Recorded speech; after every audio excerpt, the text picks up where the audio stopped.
کسی نے بڑے کمال کی بات کہی ہے، کر رحم مخلوق خدا پر، خدا کرے گا رحم تیرے حال پر۔ ہائی فرینڈ، میں ہوں بلال، ایک چھوٹی سی کہانی کے ساتھ۔ یہ کہانی ایک بادشاہ کی ہے۔ عجم کا ایک بادشاہ کسی بیماری میں مبتلا ہو گیا جس کا علاج طبیبوں کے پاس بھی نہ رہا۔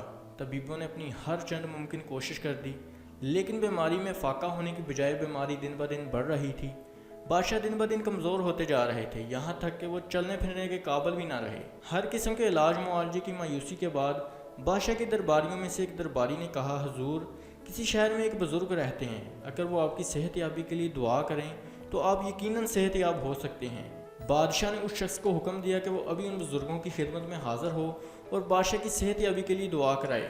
وہ شخص بادشاہ کے حکم کے مطابق ان بزرگ کی خدمت میں حاضر ہوا اور بادشاہ کی صحت یابی کی دعا کے لیے کہا۔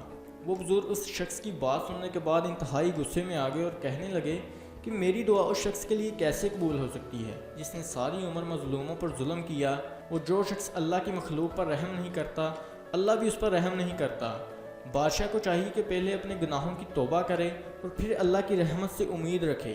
وہ شخص بادشاہ کی خدمت میں حاضر ہوا اور بزرگوں کی بات گوش گزار کی۔ بادشاہ کو توبہ کی توفیق نصیب ہوئی۔ بادشاہ نے تمام بے گناہ قیدیوں کو آزاد کرا دیا۔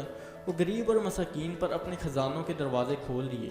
جب بزرگوں کو بادشاہ کی سخاوت اور توبہ کا علم ہوا تو بزرگوں نے 2 رکعت نفل ادا کیے اور اللہ کی بارگاہ میں بادشاہ کی صحت یابی کے لیے دعا کی۔ دعا بھی ختم نہیں ہوئی تھی کہ بادشاہ مکمل طور پر صحت یاب ہو گئے اور مرض جاتا رہا۔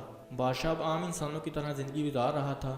بزرگوں نے بادشاہ کو نصیحت کی کہ اللہ تعالیٰ نے تجھے معاف کر دیا ہے، اب تو محتاط رہ کر زندگی بسر کر، کیونکہ بار بار گرنے والا کبھی سنبھلنے کے قابل نہیں رہتا۔ بالآخر تم اب احتیاط سے زندگی بسر کرو اور کبھی کسی کی حق تلفی نہ کرنا۔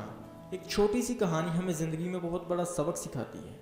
اللہ تعالیٰ اپنے نیک بندوں کی دعا کبھی رد نہیں کرتا، اور دعا قبول ہونے کی اولین شرط یہ ہے کہ بندے کو اپنے گناہوں کی سچی توبہ کرنی چاہیے اور آئندہ گناہوں سے بچنے کی کوشش کرتا رہے۔ آخر میں یہی کہوں گا، منزلوں سے بڑھ کر منزل تلاش کر، مل جائے اگر سمندر تو دریا تلاش کر۔ ملتے ہیں کسی اور انٹرسٹنگ ویڈیو میں، تب تک کے لیے اللہ حافظ۔